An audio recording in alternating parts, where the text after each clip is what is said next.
বন্ধুরা, আমি রাস্তা দিয়ে যাচ্ছিলাম, ঠিক তখনই রাস্তার মাঝে আমার পুরাতন বান্ধবীর সঙ্গে দেখা হয়ে যায়। পূজা, তুমি? আরে দীপিকা, কেমন আছো? এত বছর পরে দেখা হলো, তুমি এখনো আগের মতোই আছো। তুমি চেঞ্জ হয়ে গেছো এবং অনেক সুন্দরী হয়ে গেছো। হ্যাঁ, তা তো হবোই, কারণ আমার অনেক ধনী ফ্যামিলিতে বিয়ে হয়েছে। এ দেখো, আমার হাজবেন্ড এই ব্যাগটি আমাকে গিফট করেছে। বাহ, অনেক ভালো কথা তো। দীপিকা, আমার একটি পার্টিতে যেতে হবে, আবার অন্যদিন দেখা হবে। ম্যাম, এই নিন, আমি আপনার ব্যাগটি ফেরত এনেছি। তোমার যদি কোনো গুরুত্বপূর্ণ কাজ না থাকে তো এখানে বসো। আমার অনেক কাছের একটি বান্ধবী আসছে। আচ্ছা, ঠিক আছে। পূজা, তুমি এখানে?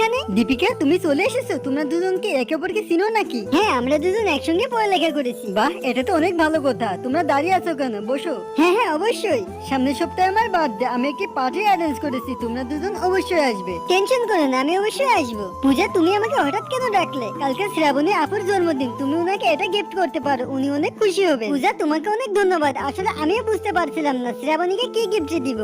আমি আশা করি ওনার এই গিফটটা অনেক পছন্দ হবে। তারপর শ্রাবণীর বার্থডে চলে